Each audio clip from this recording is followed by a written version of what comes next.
YouTube, what's poppin'? It's your boy Keezy. It ain't easy being Keezy, and today we're gonna be talking about StockX and the reasons why it may or may not have changed the industry of sneakers and streetwear alike. So without further ado, let's get it.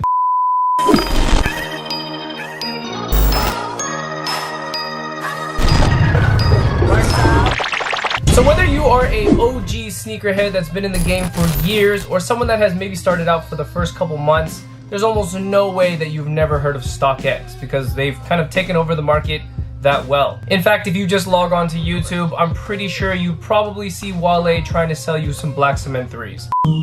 So, you want to buy a pair of black cement 3s, huh? A real pair.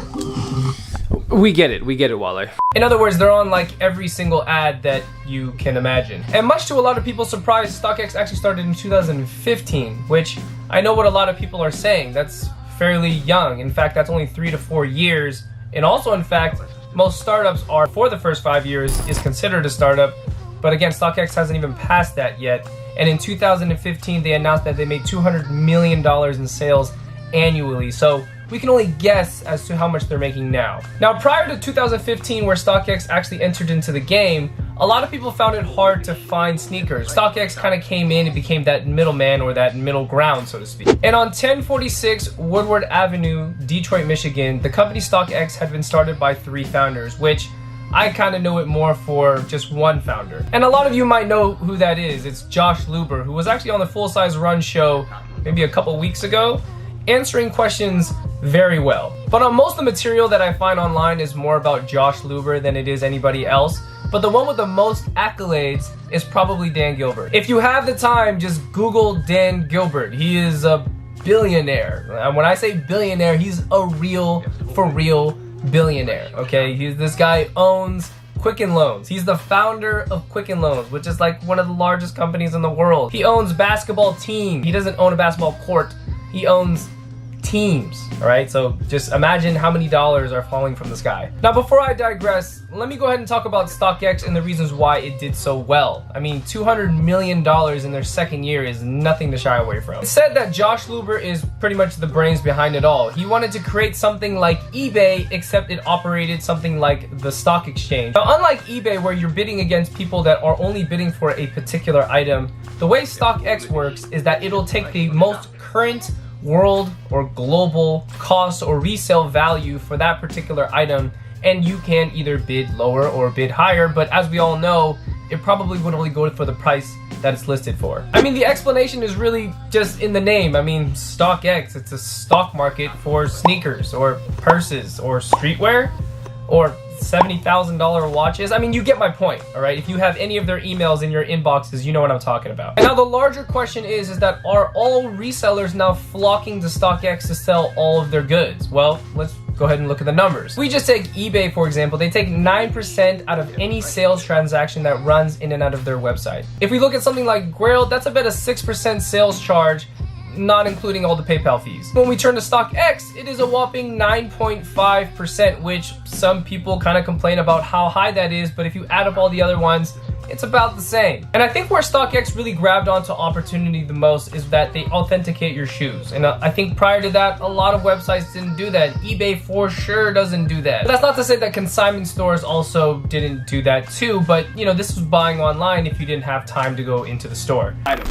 So in the beginning for Josh Luber, all he really wanted to do was create a marketplace for people to easily buy sneakers and or streetwear, which as we know today has really manifested into this larger, I guess, global company at this point. Now, where the purpose of StockX kind of gets a little bit tricky within sneakers and streetwear is that it really became this middle ground, or it evened the playing field for anybody that is a reseller or a buyer. I personally think that prior to StockX starting was that the only other way for you to buy sneakers was to kind of risk it on eBay, maybe get it on Grailed, or go to your local consignment store and pay just a little bit more over retail or over resale than you thought you would. But now it almost seems as if Josh created this like utopia for resellers and buyers, because now that playing field is so flat to the point where there is no more hunt. You no longer have to look and see what an actual price is. You don't have to guess anymore on eBay.